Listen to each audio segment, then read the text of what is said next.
Hi hello నమస్తే welcome to విజయ మా ఊరు ఆడియో బుక్స్ ఛానల్. నేను విజయలక్ష్మిని. ఫ్రెండ్స్, నవల స్రవంతిలో మరో చక్కటి నవలతో మళ్ళీ మీ ముందుకు వచ్చానండి. ఈరోజు మీకు వినిపిస్తున్న నవల మారిన విలువలు. శ్రీమతి ద్వివేదుల విశాలాక్షి గారి నవల మీకు ఆడియోగా వినిపించబోతున్నాను. శ్రీమతి ద్వివేదుల విశాలాక్షి గారి మారిన విలువలు నవల ఆడియో మొదటి భాగం.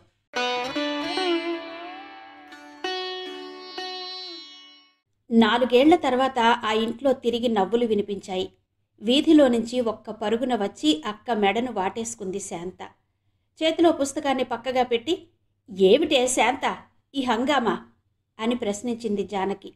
"పో అక్క, నువ్వెప్పుడు అంతే. ఈ లోకంలో జరుగుతున్న ఏ విషయం నీకు పట్టనట్టుగా మాట్లాడుతావు" అంది బుంగముద్దు పెట్టి శాంత. "ఏ విషయం నువ్వు చెప్పందే నాకెలా తెలుస్తుందే? నీ సంతోష కారణం తెలుసుకుందికి నాకేమైనా దివ్య దృష్టి ఉందా?" జానకి చెల్లెల్ని సముదాయించింది. శాంత నవ్వుతూ దాచిపెట్టుకున్న న్యూస్ పేపర్ని అక్క కళ్ళ ముందు ఆడించింది. "ఓ, అదా సంగతి. అమ్మాయి గారి రిజల్ట్స్ వచ్చాయన్నమాట. ఏది ఏది చూడ్ని" అంటూ శాంత చేతిలోని పేపర్ అందుకుంది జానకి. పేపర్ పేజీలు తిరగేస్తూనే, "అమ్మా అమ్మా, శాంత రిజల్ట్స్ వచ్చాయి" అని కేక వేసింది. పొయ్యి కింద మంట కిందికి లాగి ఆత్రంగా వరండాలోకి వచ్చింది సుందరమ్మ. జానకి కేక విని సగం పిండిన బట్టలు నూతిగట్టున అలాగే వదిలి పరుగు పరుగున వచ్చింది వదినగారు కనకం. "అంత సంతోషం అక్క చెల్లెళ్ళు మీ ఇద్దరే పనిచేసుకోకపోతే మాకు కొంత చిదిపి పెట్టరాదు" అంది కనకం. "పెట్టిందికే కదా పిలిచింది వదినా. అంతలోనే అంత తొందరైతే ఎలా? శాంత పరీక్ష పాస్ అయింది." "ఆ ఆడపిల్ల, దాని పరీక్ష మాటకేం గాని ప్రకాశంది ఏమైంది? ఈ ఏడైనా గట్టెక్కాడా?" ఆత్రంగా ప్రశ్నించింది సుందరమ్మ. "చూసావా అక్క, అమ్మ పక్షపాతం. నేను పరీక్ష పాస్ అయ్యానంటే ఎలా ఈసడించి పారేసిందో. అమ్మకి ఎంతసేపు కొడుకుల చదువులు, వాళ్ల మంచి చెడ్డలే కాని కూతుళ్ల సంగతి అసలు అక్కర్లేదు" అంది శాంత నిష్ఠూరంగా. "అదేంటే శాంత, నువ్వు పరీక్ష పాస్ అయ్యావంటే నాకు సంతోషం కాదుటే. తల్లి, అన్నయ్య చూడు, నీకంటే 2 ఏళ్లు పెద్దవాడు. 3 ఏళ్లయ్యి ఈ క్లాసులోనే సుడులు తిరుగుతున్నాడు. ఈసారైనా మాట దక్కిస్తాడేమో అని ఆశపడ్డాను" అంది సుందరమ్మ దిగులుగా. "పోనీలేండత్తయ్యా, పిల్లలిద్దరిలో ఒక్కరైనా పాస్ అయ్యారు, అదే సంతోషం" అంది కనకం. "ఆడపిల్ల చదువుకేముందమ్మా, ఈరోజు కాకుంటే రేపు పెళ్లి చేసుకుని అత్తవారింటికి వెళ్ళిపోతుంది. డబ్బు సంపాదించుకుని బ్రతకవలసిన మగాడికి చదువు లేకపోతే ఎలా?" "అవన్నీ పూర్వకాలంలో మాటలత్తయ్యా. ఈ రోజుల్లో మగేంటి ఆడేంటి, అందరూ ఉద్యోగాలు చేస్తున్నారు. మీ పెద్దాబాయితో పాటు మీ అమ్మాయి గడించడం లేదు. శాంత అక్కలాగే ఉద్యోగం చేస్తుందేమో, ఎవరు చూడొచ్చారు" అంది కనకం ఉత్సాహంతో. పెద్ద బాల శిక్షతో చదువుకు స్వస్తి చెప్పిన పల్లెపడుచు కనకానికి ఉద్యోగం చేస్తున్న ఆడపడుచు జానకి అన్న, తెలివిగా చదువుకుంటున్న చిట్టి మరదలు శాంత అన్న ఎంతో అభిమానం, గౌరవం. తనకు అర్థం కాని ఏవో విషయాలు ఆ అక్క చెల్లెళ్ళు మాట్లాడుకుంటుంటే కుతూహలంగా కళ్ళింత చేసుకుని వింతగా వారిని చూస్తుంటుంది. ఇరుగు పొరుగు వాళ్లతో తమ ఇంటి ఆడపిల్లల తెలివితేటలను గురించి చెప్పుకోవడం అంటే ఆమెకెంతో సంతోషం. "మా ఆడపడుచులు చదువు సంధ్యల్లో తెలివితేటల్లో ఏ మగవాళ్లకి తీసిపోరు" అనేది గర్వంగా. కనకం మాటతో సుందరమ్మ ఉలిక్కి పడ్డది. "అయ్యో నా తల్లి, జానకి పోలికి ఎవరికి వద్దమ్మా. మా శాంత తల్లి సలక్షణంగా పెళ్లి చేసుకుని పిల్లా పాపతో హాయిగా ఉంటుంది" అంది సుందరమ్మ. అపశకునం మాట విన్నందుకు మనసులోనే చెంపలు వేసుకుంటూ.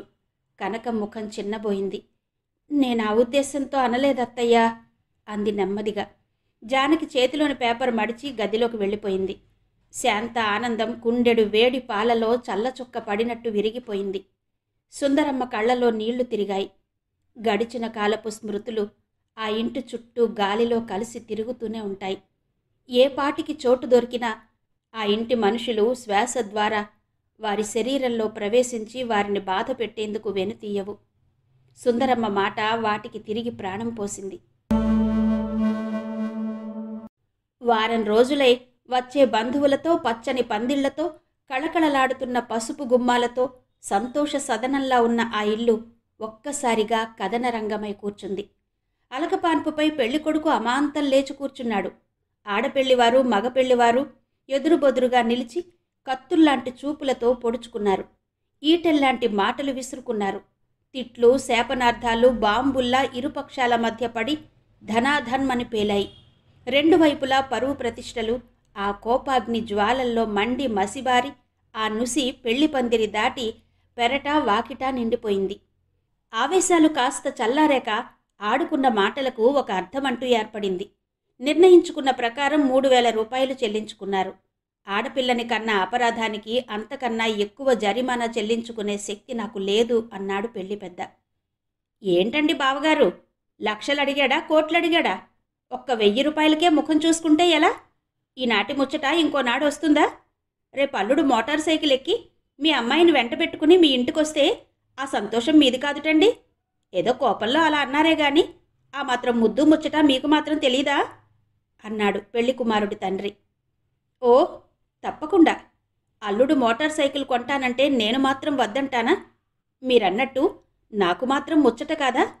నే మనవి చేసుకుంటున్నదల్లా మాకు తోచింది మేం కట్నంగా పెట్టాము.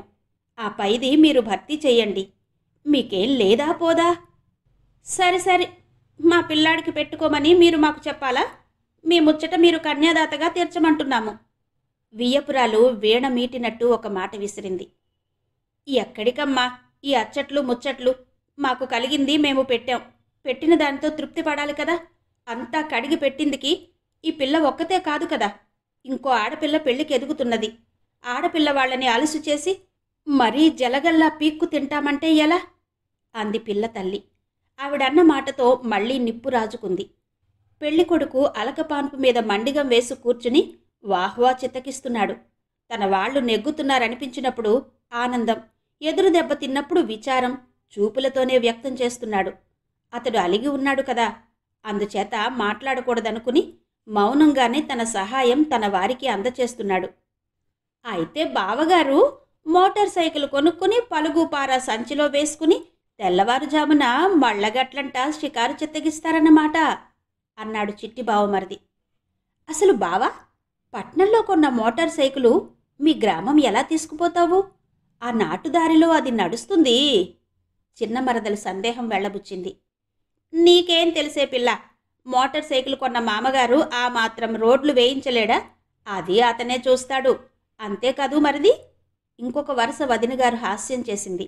పెళ్లికొడుకు మూతు బిగించాడు. పెరట వాకిట వాగ్యుద్ధాలు జరుగుతూ ఉన్నాయి. మగ పెళ్లివారు ధూమ్ధామ్ అంటూ పెళ్లి పందిరి వదిలి వెళ్ళిపోయారు. పెట్టెలు మూటలు సర్దుకుని విడిది విడిచి స్టేషన్ దారి పట్టారు. వీళ్లు 2 ఫర్నాంగుల దూరంలో ఉండగానే నన్నందుకొండి చూద్దామన్నట్టు పరుగు తీసింది పెళ్లివారెక్కవలసిన రైలు. తిరిగి రాత్రి 12 గంటలకు కాని వారి గ్రామం వైపు పోయే రైలు లేదు. పగలంతా ఊరల్లా తిరిగారు. కనిపించిన వారి దగ్గరల్లా ఆడపెళ్లివారిని చెడామడా తిట్టారు. కడుపులు కాలుతుంటే విందు భోజనాలు తలుచుకుంటూ అయ్యంగార్ హోటల్లో సాంబారు మెతికిలు కతికారు. మధ్యవర్తుల రాయభారాలు ఫరించలేదు. ఇరుపక్షాల్లో ఎవరూ దిగిరాలేదు. కందకు లేని దురద కత్తిపీటక వాళ్లకి లేకపోయాక మనకెందుకు ఈ బాధ అని అంతా తప్పుకున్నారు. పెళ్లికొచ్చిన చుట్టాలంతా జరిగిన దానికి చిలవలు పలవలు అల్లుకుంటూ తమకు అందవలసిన కట్నాలు అందలేదన్న చింతతో ఇరుపక్షాల వారిని ఆడిపోసుకుంటూ ఇళ్లదారి పట్టారు. జరిగిన దాంతో తనకున్న సంబంధం ఎంతవరకో తెలియని పెళ్లి కూతురు దిగాలు పడి కూర్చుంది. ఆవేశం చల్లారిన ఆడపిల్ల తల్లి సుందరమ్మ ఆలోచనలో పడింది. ఏం చేస్తామండి, పిల్లనిచ్చుకున్నవాళ్లం, పంతాలకు పోతే ఏమవుతుంది? ఆ 1000 అప్పో సొప్పో చేసి వాళ్ల ముఖాన తగలేసి రండి, ఇంకా స్టేషన్లోనే అఘోరిస్తున్నారట అంది భర్తతో. నేనింకో పైసా అయినా ఇచ్చేది లేదు. వాళ్ళు అడిగిందల్లా ఇలా ఇస్తూ పోతుంటే దానికో చివరంటూ ఉండదు. ఏం చేస్తారో చెయ్యని చూద్దాం అన్నారు కన్యాదాత రమణయ్య. రాత్రి 10 గంటలకు పైగా అయింది. ఇక్కడ పెళ్లివారింట్లో అంతా తలోమూలా పడుకున్నారు. అక్కడ రైల్వే స్టేషన్లో అందరూ పెట్టెలకు మూటలకు ఆనుకొని నిద్రకు జోగుతున్నారు. మెల్లిగా వీధి తలుపు తీసుకుని బయటకు నడిచింది పెళ్లి కూతురు జానకి. కాళ్లకు రాసుకున్న పసుపు పారాణి ఇంకా చెరగలేదు. నుదుటిన తీర్చిదిద్దిన కళ్యాణ బొట్టింకా కరగలేదు. భుజాల మీదుగా పైట కప్పుకుని బుర్రగా వంచుకుని వీధి దీపాల వెలుతురులో నుంచి తప్పుకుంటూ స్టేషన్ వైపుగా నడక సాగించిందామె. పక్క చుట్టకు ఆనుకొని కునుకు తీస్తున్న పెళ్లికొడుకు రాజారావు తనను ఎవరో పిలుస్తున్నట్టు అనిపించి కళ్ళు విప్పి చూశాడు. క్రీనీడలో జానకిని చూసి అతను పోల్చుకోలేకపోయాడు. అసలు జానకిని అతడు చూసింది అంతంత మాత్రమే. పెళ్లి చూపుల నాడు ఓ అరగంట, అటు తర్వాత లగ్న సమయంలో కాస్తసేపు. జానకి అట్టే ప్రయత్నం అక్కరలేకుండానే అతన్ని పోల్చుకుంది. కళ్లకు కాటుక, బుగ్గన దిష్టి చుక్క పెళ్ళికొడుక్కి కాక మరెవరికుంటాయి? పైగా పేరు పెట్టి పిలవగానే ఉలిక్కిపడి చూశాడు. ఇతడే రాజారావు అనుకుంది.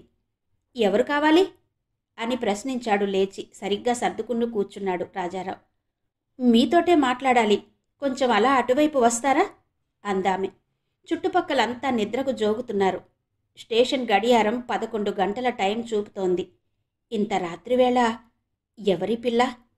తనతో ఈమెకేం పని అనుకున్నాడు రాజారావు. రకరకాల ఊహలు, కథలు అతని మనసులో కదిలి కొంచెం హుషారు పుట్టించాయి. ఎవరైతే తనకే, అర్ధరాత్రి అమ్మాయి రమ్మంటుంటే ఆలోచన దేనికి అనుకున్నాడు. ఇద్దరు 4 అడుగులు నడిచి ఒక గోడవారగా నిలబడ్డారు. క్షణకాలం సంభాషణ ఎలా మొదలు పెట్టాలా అని తటపటాయించింది జానకి. ఎవరు నువ్వు? తిరిగి అతడే ప్రశ్నించాడు. జానకి ముఖమెత్తి అతని వైపు చూసింది. దూరంగా పోతున్న లారీ లైట్ల వెలుగు ఆమె ముఖం మీద పడింది. ఓహో, నువ్వా? అతను పోల్చుకున్నాడు. అవును, నేనే అంది నెమ్మదిగా ఆమె. ఏంటిలా వచ్చావు? మీ అయ్య పగలు పొసగని సంధిని రాత్రి నీ ద్వారా చేయిద్దామనుకున్నాడా? అతని మాటలో హేళన ధ్వనించింది. నన్నెవరూ పంపలేదు. నేను ఈ అర్ధరాత్రి ఇలా వచ్చినట్టు ఇంట్లో ఎవ్వరికీ తెలీదు. అసలింతకీ ఎందుకొచ్చినట్టు? జరిగిన ఈ అల్లరితో మీ పాలెంత ఉందో తెలుసుకుందామని వచ్చాను. మీ వారి మాటలను నేనెంత లోతుగా తీసుకోవాలో కనుక్కుందామని వచ్చాను. జానకి అతని ముఖంలోకి చూస్తూ నొక్కి పలికింది. అంటే నీ అభిప్రాయంలో మా అమ్మా నాన్న నా ప్రసక్తి లేకుండా మిమ్మల్ని అల్లరి పెట్టే ఉద్దేశంలో అలకపాన్పు మీద 1000 రూపాయలు కావాలని కోరాడనా? అలాగే అనుకుంటున్నాను రాజారావు గారు. పెద్దవాళ్లు చాదస్తంగా ఏవో లాంఛనాలని, కట్నాలని, పెళ్లిళ్లలో తగాదాలు పెట్టుకుని అల్లరిపాలు కావడం అప్పుడప్పుడు చూస్తుంటాం. కానీ ఈ రోజుల్లో యువకులు అటువంటి వాటికి అట్టే ప్రాధాన్యం ఇవ్వరని, కనీసం పరిస్థితులు అనుకూలించినప్పుడు వాటి కోసం పట్టుదలలు పట్టరని నా అభిప్రాయం. నువ్వు అనుకుంటున్నది కాలేజీ చదువులు చదివి వరకట్న నిషేధం అంటూ ఉపన్యాసాలిచ్చే యువకుల గురించి అయి ఉంటుంది. నేనేం చదువుకోలేదు. నాకు అటువంటి ఉన్నత భావాలు లేవు. మా రీతి రివాజులు, ఆచారాలు మానుకోవలసినంత నాగరికత మా ఇంట ఇంకా రాలేదు. మీ రీతి రివాజులు, ఆచారాలు ఏం చెప్తున్నాయి రాజారావు గారు? తాము కన్న పిల్లని మీ చేతుల్లో పెట్టిన నేరానికి కన్యాదాతల ధన, మాన, ప్రాణాలను పీల్చి వారిని నాశనం చెయ్యాలనా? మగపిల్లాడితో పాటు ఆడపిల్లకి ఆస్తి హక్కులు లేని కాలంలో తమ ఇంట పుట్టిన పిల్ల పై ఇంటికి వెళ్ళిపోతుంటే ఆమెకి అవసరం అనుకున్న వస్తువులు కొని ఆమెతో పంపేవారు. వివాహ సమయంలో తమ సంతోషాన్ని వ్యక్తపరిచిందికి తమ తాహతుకి తగినంత ధనం వరకట్నంగా ఇచ్చేవారు. ఈ ఆచారాలు సంతోషంగా నిర్వర్తించడం పోయి ఏనాడు నిర్బంధంగా మారాయో ఆనాటి నుండే ఆడపిల్ల పెళ్లి ఒక సమస్యగా తయారైంది. ఈ వరకట్నం అన్న ఆచారం దురాచారంగా వ్యాప్తి పొందింది. ఈ దురాచారాన్ని నిర్మూలించిందికి మీలాంటి యువకులు ముందుకు రావడానికి మారుగా ఇంకా దానిని పెంచుకుంటూ అలకపాన్పులని, ఆనవాయితీలని పట్టు పంతాలు పడుతుంటే మన సంఘం ఏనాటికి బాగుపడుతుంది? గవర్నమెంట్ చేస్తున్న చట్టాలు అమల్లోకి రావాలంటే ఉత్సాహవంతులైన యువకుల సహకారం ఉండాలి అంది జానకి. ఉపన్యాసంలా వినిందికి నువ్వు చెప్పింది చాలా బాగుంది జానకి. ఇటువంటి సంస్కరణలు చేస్తూ సంఘాన్ని మరమ్మతు చేసే పనిని నా భుజాల మీద నేను మోపుకోలేదు. నాకు కావలసింది నా వాళ్ల ముద్దుముచ్చట్లు, నా తల్లిదండ్రుల సంతృప్తి. మా ఇంట్లో నేనొక్కడినే మగపిల్లాడిని. మిగిలిన ఆడపిల్లలందరికీ మేము పెళ్లిళ్లు చెయ్యాలి. రావలసిన చోట రాబట్టుకొందే, ఇయ్యవలసిన చోట మేం మాత్రం ఎలా ఇయ్యగలం? అందుకోసం 1000 రూపాయలకి ముఖం చూసుకుని మీరు పవిత్రంగా భావించి కట్టిన ఈ మాంగళ్యాన్ని తృణీకరించి వెళ్ళిపోతారన్నమాట. ఈ విషయంలో మీ రీతి రివాజులు మీకేం పాఠాలు చెప్పలేదా? అగ్నిసాక్షిగా కట్టిన ఈ తాళికి ఏపాటి విలువనియ్యాలో బోధ చెయ్యలేదా? రాజారావు గారు, మీరు కాస్త ఆలోచించండి. పెద్దవాళ్ల మూర్ఖత్వానికి పిల్లలు తన జీవితాన్ని బలియ్యడంలో అర్థం లేదు. పెద్దవాళ్లు తమ పట్టు పంతాలే చూసుకుంటారు గాని పిల్లల మంచి చెడ్డలు చూడరు. నాన్నగారికి ఏమాత్రం అవకాశంగా ఉన్నా అలా రెచ్చిపోకపోను. అతనికున్నదంతా ఈ పెళ్లికి ఖర్చు పెట్టేశారు. ఇంక ఒక్క పైసా అయినా అప్పు పుట్టే స్థితిలో లేరు. ఆ మాట చెప్పుకోలేక పంతాలకు దిగారు. ఆ మాత్రం ముద్దు ముచ్చట్లు తీర్చలేని వాళ్ళు పెద్ద సంబంధాలకి ఎగబడకూడదు. గంతకి తగిన బొంత ఏదో ఒకటి చూసుకుంటే సరిపోయేది. ఆశలావు పీక సన్నమని ఇలాంటి దాన్నే అంటారు. మీ వాళ్ళింత దరిద్రులని తెలిస్తే రాజారావు మాటలతో జానకిలో సహనం చచ్చిపోయింది. అప్పటికి ఆమె తన ఈడుకు మించిన ఓర్మి చూపించింది. కష్టనిష్ఠూరాల మధ్య పెరిగిన ఆ పిల్ల మనసు ఆమె వయస్సుకు మించి పెరిగింది. ఆ కారణంగానే పెళ్లి పందిట్లో అయిన అలజడి ముందు ముందు తన వైవాహిక జీవితంపై ఎటువంటి ఫలితాన్ని వెదజల్లేది ఊహించుకుంది. యువకుడైన రాజారావుకు నచ్చచెప్పి ఈ అవాంఛిత పరిస్థితిని ఆదిలోనే అంతం చెయ్యాలని నిశ్చయించుకుంది. పసుపు పారాణి పాదాలతో ఒంటరిగా ఇంటి నుండి అర్ధరాత్రి బయటకు నడిచేందుకు సాహసించింది.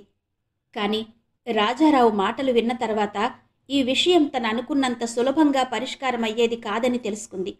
ధనదాహం తండ్రి బిడ్డలకు సమంగానే ఉందని, ఆ విషయంలో తండ్రి అడుగుజాడలను కుమారుడు దాటే పరిస్థితి లేదని తెలుసుకుంది. పరిష్కార మార్గం కనిపించకపోయేసరికి జానకిలో అంతవరకు దాగి ఉన్న అహంకారం బయటకు పొడుచుకొచ్చింది. ఆవేశంలో ఆమె సమాధానం చెప్పేలోపునే వెనక నుండి ఎవరో పెళ్ళికొడుకును రాజులు అంటూ పిలుస్తూ వస్తున్నారు. మీకోసం ఎవరో వస్తున్నట్టున్నారు. నేను చెప్పదలుచుకున్న 2 మాటలు చెప్పి వెళ్ళిపోతాను. అటుపైన మీ ఇష్టం వచ్చినట్టు చెయ్యండి. రాజారావు గారు, మాకు డబ్బు లేదని, దరిద్రులమని ఆక్షేపించారు. మా నాన్నకే తగినంత డబ్బుంటే మీ సంబంధం వైపు కన్నెత్తి చూసేవారు కాదు. చదువు, చక్కదనం, సంస్కారం గల వరుణ్ణి తన కూతురి కోసం గాలించి తెచ్చేవారు. కానీ నాన్నగారికి ఆ శక్తి లేదు. మాకు లేని డబ్బు మీకుంది. అందుకే ఇతర లక్షణాల ప్రమేయం లేకుండా మిమ్మల్ని చేసుకున్నాను.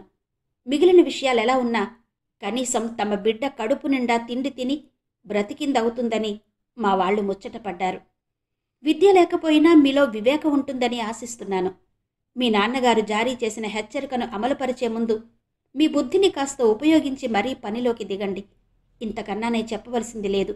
నమస్కారం అని వెనుతిరిగి చూడకుండా గబగబా అడుగులు వేసుకుంటూ వెళ్ళిపోయింది జానకి. జానకి మాటలు రాజారావుకు చెప్పుచ్చుకుని ముఖం మీద కొట్టినట్టే అయింది. ఓరి బడుద్దాయి, నీకు డబ్బుండగానే సరా, నాకు చదువుంది, సభ్యత ఉంది. ఎటువంటి పరిస్థితుల్లోనూ నిర్భయంగా నిలిచి నిదానంగా ఆలోచించగల శక్తి ఉంది. నీకే ఉన్నాయి అని సవాలు చేసినట్టు అనిపించింది అతనికి. అర్ధరాత్రి ఒంటరిగా వచ్చి అట్టే పరిచయం లేని మగాడి ముందు ఎన్ని మాటలనిపోయింది. ఈ పిల్లకి ఎంత ధైర్యం అనుకొని ఆశ్చర్యపోయాడు. మగవాడు కనిపిస్తేనే భూమికి 3 అడుగుల లోతుకు కుంచుకుపోయే తమ ఇళ్లలోని స్త్రీలతో జానకిని పోల్చి చూసి డబ్బు పట్టింపు వదిలి ఈమెను తీసుకుపోయినా ఇంట్లో స్థిరంగా కాపురం చెయ్యగలదా అనుకున్నాడు. తను ఇటువంటి పిల్లను భరించగలడా అని ప్రశ్నించుకున్నాడు. అతను సరి అయిన సమాధానం తెలుసుకోకముందే రైలు బయలుదేరింది. తిరిగి తల్లిదండ్రుల ఆర్భాటాలు, బంధుజనుల ఉద్బోధల ముందు జానకి మాటలు అతని మనసులో మరుగున పడిపోయాయి. రమణయ్య గారి ఇంట జానకి పెళ్లిలో జరిగిన అలజడి ఇంకా సద్దుమణగకముందే 3 మాసాలు మెల్లగా ముఖం చూపించాయి. శ్రావణ మాసారంభం నుంచి వారి ఇంట ప్రతిరోజు ఆత్రంగానే గడుస్తున్నది. జానకితో పెళ్లైన ఆడపిల్లలందరికీ అత్తవారింటి నుండి నోములకు పిలుపులొచ్చాయి. సుందరమ్మ ఉదయాస్తమానాలలో వియ్యాలవారి పిలుపు కోసం చూస్తుండగానే శ్రావణమాసం పూర్తయింది. అప్పటి వరకు కొన ఆశతో అదిమి పట్టుకున్న దుఃఖాన్ని సాధింపుల రూపంలో భర్త మీదికి వదలసాగింది సుందరమ్మ. మీ పట్టు పంతాలే చూసుకున్నారు గాని ఆడపిల్ల బ్రతుకేమవుతుందనే ధ్యాస మీకు లేకపోయింది. ఆ 1000 రూపాయలు వాళ్ల ముఖాన కొట్టిరండి బాబు అని చిలక్కి చెప్పినట్టు చెప్తే విన్నారు కారు. అసలు నా మాట మీరెప్పుడు విన్నారులేండి. చదువు సంధ్యలేని ఈ పల్లెటూరు సంబంధం వద్దంటే విన్నారా? చదువు లేకపోయినా పరువు మర్యాద ఉన్నవాళ్లు 3 తరాల దాకా పడి తినే ఆస్తి ఉంది, పిల్ల సుఖపడుతుంది అన్నారు. ఇప్పుడు చూస్తున్నాగా ఈ డబ్బున్న వాళ్లకున్నంత కాపీనాలు ఇంకెవరికైనా ఉంటాయా? ఏదో మాట అనుకున్నంత మాత్రాన పిల్ల మనుపుకే నీళ్లు పోస్తారా? వాళ్ళకా మాత్రం ఆడపిల్లలు లేరా? నా పిల్లను ఉసిరు పెడితే వాళ్ళు చల్లగా సంసారాలు చేసుకోవద్దు? ఇంతకీ ఎవరినో అనుకోవలసిన పనే ఉందిలేండి. శని మన నోట్లో తాండవించి మన చేత అలా పెలికించింది. ఆడపిల్లనిచ్చుకున్న వాళ్ళం కాస్త అణకువగా ఉంటే ఏం పోయింది? సుందరమ్మ ధోరణి రోజులు తరబడి సాగిపోతూనే ఉంది. 3 నెలల పాటుగా రమణయ్య గారు తెచ్చిపెట్టుకున్న గాంభీర్యం సుందరమ్మ మాటలతో ఎగిరిపోయింది. జానకి బ్రతుకేమవుతుందో అన్న బెంగ అతనికి నిద్రాహారాలు లేకుండా చేసింది. పైకి పెంకి మాటలు చెబుతున్నా పెళ్లివారు గడప దాటిన క్షణం నుంచి అతనికి మనశ్శాంతి లేదు. సుందరమ్మకు తెలియకుండా వియ్యాల వారిని క్షమాభిక్ష కోరుతూ 2-3 ఉత్తరాలు రాశాడు. తెలిసిన మనుషుల ద్వారా రాయబారాలు పంపాడు. ఏవీ ఫలించలేదు. తమ పిల్లాడికి పెళ్లి కాలేదన్నారు. తమకు వియ్యాలవారు లేరన్నారు. కోర్టులకెక్కితే ఈ మాటలు చెల్లవు. కానీ అందువల్ల జరిగే పరిష్కారం కూడా లేదు. వారు కోరిన 1000 రూపాయలు వారి చేతిలో పడితే కాని జానకి కాపురం సానుకూల పడదని రమణయ్య గారు తెలుసుకున్నారు. అంత ఆస్తి పరహస్తగతం కాగా మిగిలిన ఒక్క పింకిటిల్లు ఐవేజిచ్చి 1500 రూపాయలు అప్పు తెచ్చారు. దసరా పండుగకు అల్లుణ్ణి తీసుకురావాల్సిందని, వారు కోరిన లాంఛనాలు వారికి సక్రమంగా జరుపుకుంటామని వినయపూర్వకంగా ఉత్తరం వ్రాసి పెద్ద కొడుకు సూర్యం చేత పండుగ పిలుపుకి పంపాడు. అల్లుడు ముడుపు 1000 రూపాయలు అలా ఉంచి మిగిలిన సొమ్ముతో వియ్యాల వారికి ఇంట్లో వాళ్ళకి బట్టలు కొన్నాడు. సుందరమ్మ పండుగ 2 రోజులున్నదనగానే లడ్డూలు, జంతికలు, చక్కిలాలు, మినపసున్ని వంటి నిలవుండే పిండి వంటలు చేసి సిద్ధపరిచింది. అంత పని రద్దీలో కూడా తమ వియ్యాలవారు పండుగకు వస్తున్నారన్న విషయాన్ని ఇరుగు పొరుగులకు తెలియపరచకుండా ఉండలేకపోయిందామె. ఈ 1500 రూపాయల అప్పుతోనైనా జానకి కాపురం కుదుట పడుతున్నందుకు ఆమెకు చాలా సంతోషంగా ఉంది. అనుకున్న రోజుకు 2 జట్కా బళ్ళు తీసుకుని స్టేషన్కు వెళ్లారు రమణయ్య గారు. తండ్రితో పాటు ప్రకాశం కూడా బావగారిని ఎదుర్కొందుకు బయలుదేరాడు. వాకిట్లో సంధ్యాదీపం వెలిగిస్తూ, భగవంతుడా, ఈ 4 రోజులు చల్లగా గడిచిపోయేలా చెయ్యు తండ్రి అని దండం పెట్టుకుంది సుందరమ్మ. తండ్రి వారు కోరిన 1000 రూపాయలు అల్లుడికి లంచం పెట్టి తీసుకువస్తున్నాడని జానకి తెలీదు. కావాలనే ఆ వార్త ఆమెకు తెలియనీలేదు తల్లిదండ్రులు. జానకి నోరు జారి పరుషంగా ఏ మాటన్నా వియ్యాల వారు కోపగించుకుని తిరిగి వెళ్ళిపోతారేమో అని వారి బెంగ. పెళ్లినాటి రాత్రి రాజారావుతో అన్న మాటలు తలంపుకి తెచ్చుకుని విచారించింది జానకి. అతని మనస్సు ఎలాంటిదో తెలుసుకోకుండా తను అన్ని మాటలు అనకపోవలసింది. అన్నిటిలోకి మా నాన్నకే డబ్బుంటే మీకన్నా మంచివాణ్ణి చేసుకుని ఉందును అన్న మాట ఆమెకు తప్పుగా తోచింది. ఏ మగాడికైనా నొప్పి కలిగించే మాట అది. ఏమో, తనంత పరుషంగా మాట్లాడబట్టి ఆపాటి మంచి చెడ్డలు ఆలోచించే బుద్ధి అతనిలో కలిగిందేమో అనుకుంది. అలాగైతే అది మంచికే జరిగిందనుకోవచ్చు కదా అని సమాధానపడింది. చిట్టి మరదలు శాంత తన కొత్త పరికిణీ జాకెట్టు వేసుకుని బావగారి రాక కోసం వీధిలో కాసింది. ఆ రోజు ఇంట్లో అందరి ఆలోచనల్లోనూ తారాట్లాడుతున్న కొత్త అల్లుడు మాత్రం ఇంకా రాలేదు. కను చీకటి పడుతుంటే ఇంటి ముందాగిన బండిలో నుంచి నెమ్మదిగా దిగాడు ప్రకాశం. బావా వాళ్ళు వచ్చారా అన్నయ్య? శాంత ఆత్రంగా ప్రశ్నించింది. రాలేదు, ప్రకాశం నెమ్మదిగా జవాబు చెప్పాడు. నాన్నగారేరి? ప్రకాశం మాట విని వీధి గుమ్మంలోకొచ్చిన జానకి ప్రశ్నించింది. నాన్నగారు బండిలో ఉన్నారమ్మా. అన్నయ్యగారుంటే ఓ పాలు పిలుచుకురండి. అయ్యగారు స్టేషన్లో ముఖం తిరిగి పడిపోనారు. ఇంక కొంత నయమే. బండివాడి మాటలు శాంతం ఎవరూ వినలేదు. అంతా గాభరాగా బండి చుట్టూ మూగారు. రమణయ్య గారు అందరి వైపు ఒక్కసారి చూశారు.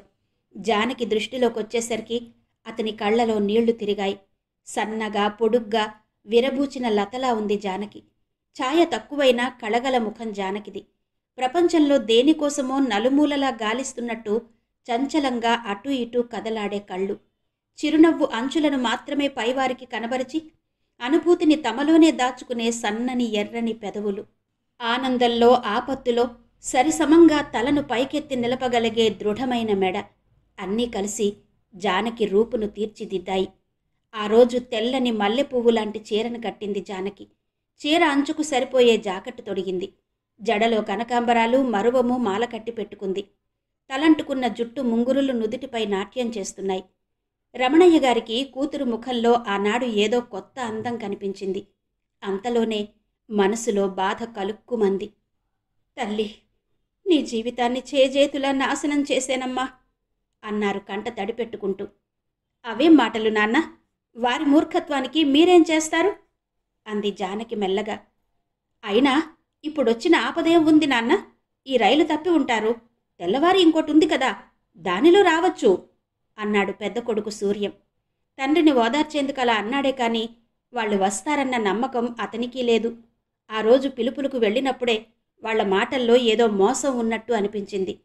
తమ సొమ్ము ఖర్చయ్యేందుకు, తాము నలుగురిలో మరోసారి అవమానం పాలయ్యేందుకు ఈ పన్నాగం పన్నారు అనుకున్నాడు.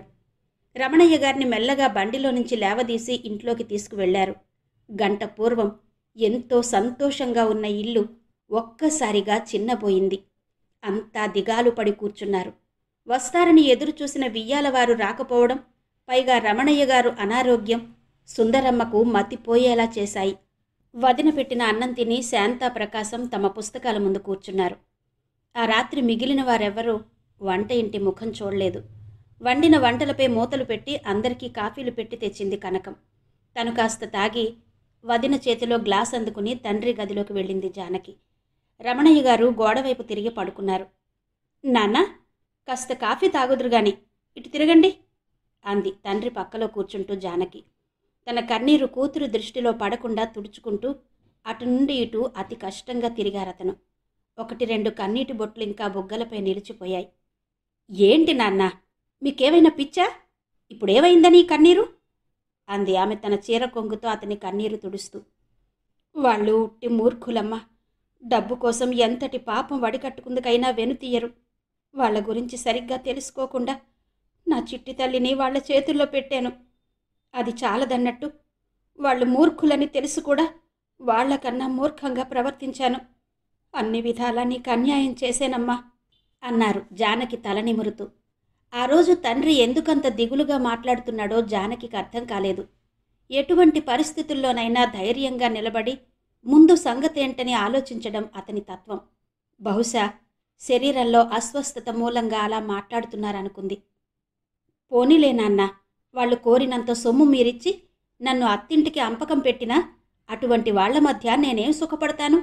మీరు దీని గురించి మరేం ఆలోచించకుండా నిద్రపోండి.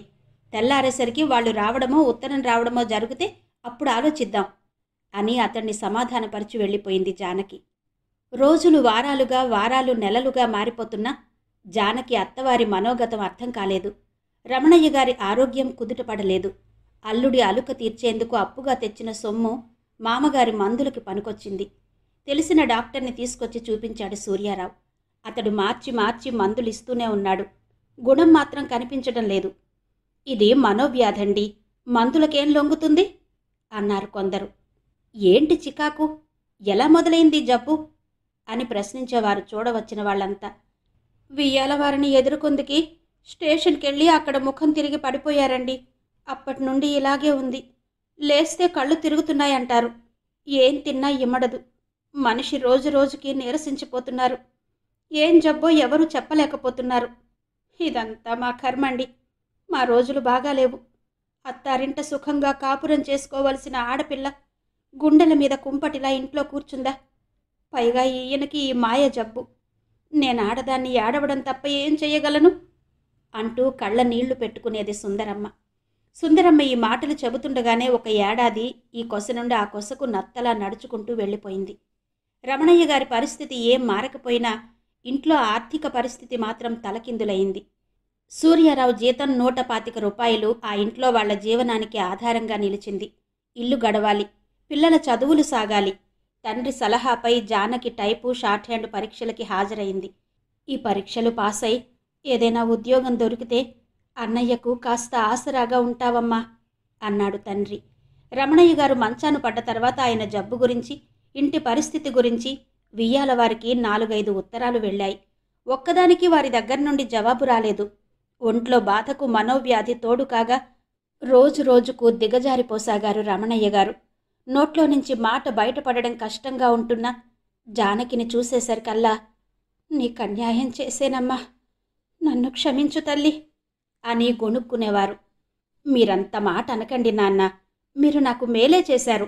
వాళ్ళు కోరినంత ఇచ్చి నన్ను అంపకం పెడితే మానవత్వం లేని ఆ మనుషుల మధ్య నేను నలిగిపోయి ఉండేదాన్ని. జరిగిందేదో మన మంచికే జరిగింది అని తండ్రిని ఓదార్చేది జానకి. తల్లిని, 9 తోడబుట్టిన వాళ్లను, 2000 అప్పుతో మునిగిపోతున్న ఇంటిని సూర్యారావుకు అప్పగించి ఒకనాటి అర్ధరాత్రి కన్ను మూశారు రమణయ్య గారు. ఆఖరిసారిగా కన్ను మూత పడే వరకు అతను జాలిగా జానకి వైపు చూస్తూనే ఉన్నారు. నా కోసం మీరు బాధపడకండి నాన్న, నాకు మీరు చేసిన అన్యాయమేమీ లేదు అని జానకి తన చూపులతో ఓదారుస్తూనే ఉంది. అన్ని వేదనలకు ఆయన అతీతంగా వెళ్ళిపోయాక తండ్రి మనసును అంతగా బాధపెట్టిన కారణాన్ని తలుచుకుని కుమిలిపోయింది జానకి.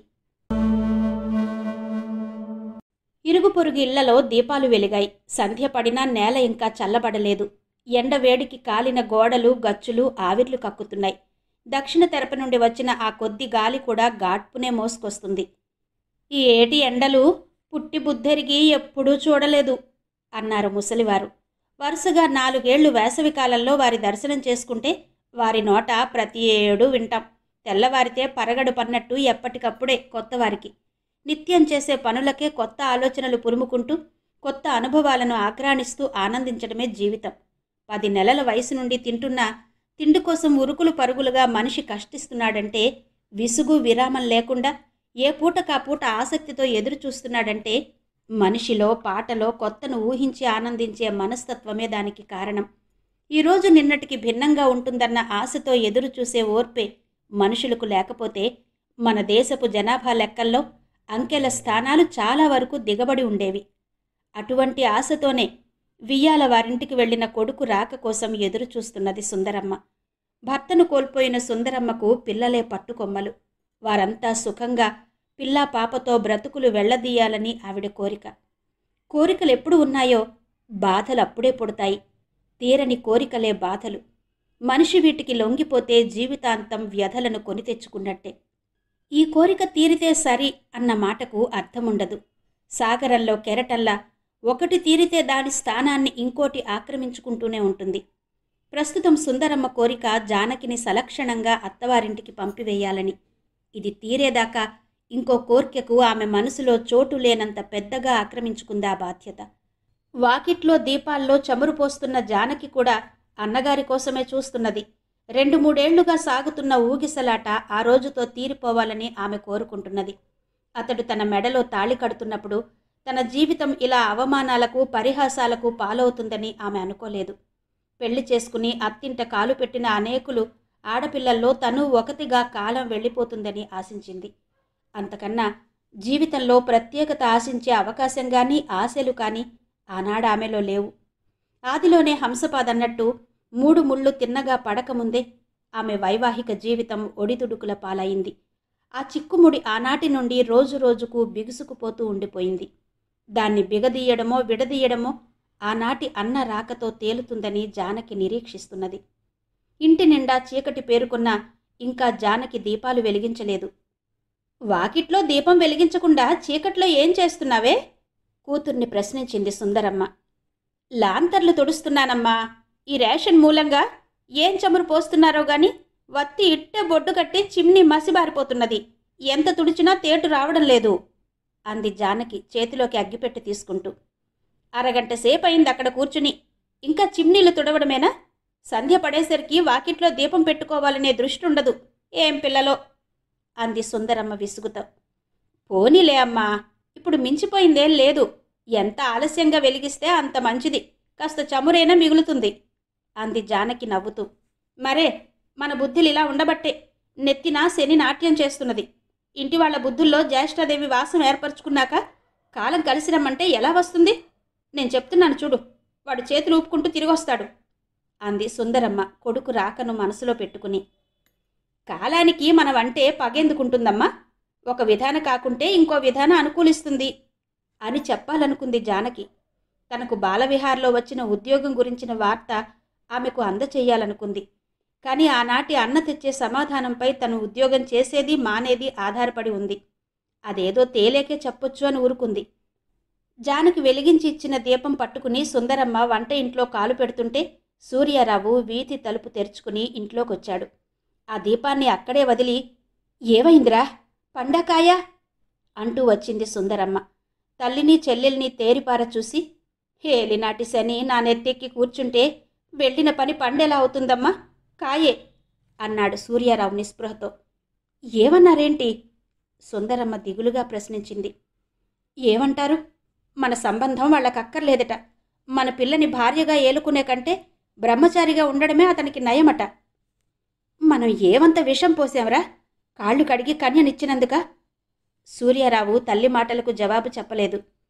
క్షణకాలం జానకి వైపు రెప్ప వేయక చూసి, పెళ్లినాటి రాత్రి నువ్వు స్టేషన్కు వెళ్ళావా అని ప్రశ్నించాడు. అతడు చెప్పాడా? జానకి నిదానంగా అడిగింది. ఎవరో ఒకరు చెప్పారు గాని ఎందుకెళ్ళావు? అతని బుర్రలో మన్ను కాక ఇంకే పదార్థమైనా ఉందేమో చూసి రావడానికి అంది జానకి. జానకి, ఏంటా మాటలు? సుందరమ్మ కసిరింది. అవునమ్మా, ఈ మాట అడిగేందుకే వెళ్ళాను. మీ తండ్రి అన్నదానికల్లా గంగిరెద్దులా బుర్ర ఊపడమేనా, లేక మీ ఆలోచన ఏమైనా మిగిలి ఉందా అని అడిగాను. ఈ పెళ్లి విషయంలో ఏ నిర్ణయాలు తీసుకున్నా కాస్త ఆలోచించి చెయ్యమని చెప్పి వచ్చాను. తప్పున్నరా? దానికి వాళ్ళు చిలవలు పలవలు అల్లి నీ చెల్లెలు కులట అన్నారు. అలాంటి ఆడది మా ఇంట్లో ఉంటే మా వంశంలో ఉత్తరగతులు ఉండవన్నారు. దానికి రాత్రి షికార్లో అలవాటే అయి ఉంటుంది. ఆ రోజు దాని కర్మకాలి మా వాడు కనిపించాడు. ఆ చీకటిలో పోల్చుకోలేకపోయి ఉంటుంది. తీరా ఎదుటపడ్డాక నీతి శాస్త్రాలు ధర్మశాస్త్రాలు బోధించింది అన్నారు. ఇంకా నేను చెప్పలేనివి, మీరు వినలేనివి. సూర్యారావు అవమానంతో తలదించుకున్నాడు. సుందరమ్మ ఏ భావం వెలిబుచ్చని కూతురి ముఖంలోకి చూసింది. మొగుడు వదిలి బ్రతుకు బండలైందని విన్నా కంట తడిపెట్టదేమిది అనుకుంది. ఈ కాలం పిల్లల అహంకారం వీళ్లను ఎక్కడకు లాక్కుపోతుంది భగవంతుడా అని వాపోయింది.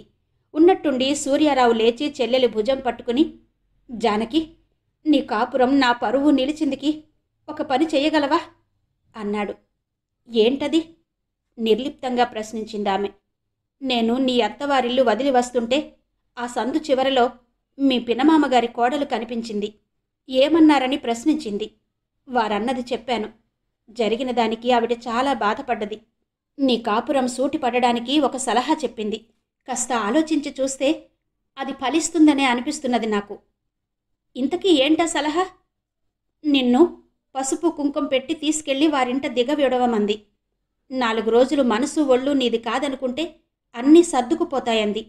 నిజానికి ఆవిడ కాపురం కూడా అలాగే సూటిపడిందట. పైకి పంతాలే కాని లోపల అంత కఠినులు కారు వీళ్ళు అంది. ఛీ! మనసులో నుంచి చీత్కారం చేసింది జానకి. కూతురు ముఖ కవళికలను క్షణకాలం పరిశీలనగా చూసింది సుందరమ్మ. ప్రపంచంలో ఎంత హేయమైన వస్తువును చూసినా, ఎంత అసభ్యమైన మాట విన్నా మనిషి అంతకన్నా ఎక్కువగా తన జుగుప్సను చూపలేడు అనుకుందామె. కొడుకన్న మాట అంత తేలిగ్గా కొట్టివేయవలసింది కాదు అనుకుంది. పిల్ల కళ్ళెదురుగా ఉంటే వాళ్ల పట్టు పంతాలు చల్లబడవచ్చు అనుకుంది. ఆడపిల్ల ఈరోజు కాకుంటే మరో రోజైనా అత్తారింటికి వెళ్లవలసిందే కదా. అవాంఛితమైన ఈ స్పర్ధలు ఇంకా పెరగకుండా వెంటనే వెళ్తే మంచిది అని భావించింది. ఏమంటావే జానకి? అన్నయ్య అంటున్నట్టు ఓసారి వెళ్ళి రాకూడదు అంది. నేను వెళ్ళను నిశ్చలంగా సమాధానం చెప్పింది జానకి. ఎందుకు వెళ్ళవు? ఎల్లకాలం పుట్టింట్లో కూర్చుంటావా? పెళ్ళయ్యాక ఆడదానికి పెట్టినా తిట్టినా మగడే గతి. అత్తింట ఉంటేనే అందం, ఆదరం. వాళ్ళు మాత్రం మనుషులు కారు? నిన్ను చంపుకు తింటారా? ఓ మాట ఓ దెబ్బ పడకుండా ఏ ఆడదానికి గడిచిందే? ఎందుకు వెళ్ళనా? అమ్మా, అతన్ని పెళ్లి చేసుకున్నది చావు దెబ్బలు తినిందికి, గొడ్డు చాకిరీ చేసి వారు పెట్టే ఎంగిలి మెతుకులు తినిందికి కాదు. ఆ పాటి ఓర్పు చూపిస్తే, ఆ పాటి చాకిరీ చేస్తే నా పొట్ట నిండకపోదు. ఆడది పెళ్లి చేసుకుంటున్నది తిండి కోసం కాదు. అవమానాలు అగచాట్లు పొందుతూ కూడా కొందరు స్త్రీలు భర్తలని వదలలేకపోతున్నారంటే పట్టెడు మెతుకుల కోసం కాదు. ఈ విషయం మగాళ్లు గుర్తించి తమ అహంభావాన్ని ఒక డోసు తగ్గించుకుని స్త్రీని గౌరవంగా సాటి మనిషిగా చూడగలగడం ఎంత త్వరలో నేర్చుకుంటే అంత మంచిది. పెళ్లి చేసుకున్న స్త్రీ అత్తింటికి వెళ్లడంలో గౌరవాల ప్రసక్తి ఎక్కడొచ్చిందో సుందరమ్మకు అర్థం కాలేదు. భర్త రక్షణ కింద ఉండడం కంటే ఆడదానికి కావలసిన గౌరవమేంటి అనుకుంది. చెల్లెలి మాటలు విని క్షణకాలం నిరుత్తరుడయ్యాడు సూర్యారావు. అంతలోనే తేరుకుని, జానకి, ఇది ఆవేశాలకి పట్టుపంతాలకి లొంగిపోవలసిన సమయం కాదు. కాస్త నిదానంగా ఆలోచించు అన్నాడు. ఇందులో ఇంకా ఆలోచనకేం లేదన్నయ్యా. మనస్ఫూర్తిగా నమ్మే చెబుతున్నాను. ఆయన అన్న ఒక్క మాటతో మాత్రం నేనేకీభవిస్తున్నాను. ఇష్టం లేని భార్యతో కాపురం చేసే కన్నా బ్రహ్మచారిగా ఉండడం నయమన్నారాయన. ఆడదానికి ఆ మాటే వర్తిస్తుంది. 4 రోజుల పాటు మనసు ఒళ్ళు నాది కాదనుకుందికి నేను జడపదార్థాన్ని కానన్నయ్యా. ఎప్పుడైనా జీవితంలో అక్కడికి వెళ్లవలసిన పరిస్థితి ఏర్పడితే నా అంతట నేను వెళ్ళగలను. పసుపు కుంకం పెట్టి దిగవిడిచే శ్రమ నీకక్కర్లేదు. కన్నెతాడు పట్టుకుని దిగవిడిచి వచ్చిందికి నేను మీ ఇంట పుట్టిన పాడి ఆవును కాను. మీరు సొమ్ము పెట్టి కొన్న బానిసను అంతకన్నా కాను. మాట పూర్తి చేస్తూనే విసురుగా గదిలోకి వెళ్ళిపోయింది జానకి. తల్లి ముఖం చూశాడు సూర్యారావు. ఈ ఆవేశం తగ్గితే గాని దానికేం చెప్పినా అర్థం కాదు అంది సుందరమ్మ. మారిన విలువలు. శ్రీమతి ద్వివేదుల విశాలాక్షి గారి నవల ఆడియో మొదటి భాగం విన్నారు కదా. మిగిలిన కథ తర్వాతి భాగంలో వినిపిస్తాను. మరి యథాప్రకారం ఈ ఆడియో మీద, కథ మీద మీ అభిప్రాయాలు తప్పకుండా తెలియజేస్తారు కదా. మీ కమెంట్స్ కోసం ఎదురు చూస్తూ మళ్ళీ రేపటి భాగంలో కలుసుకుందాం. అంతవరకు సెలవు. నమస్తే.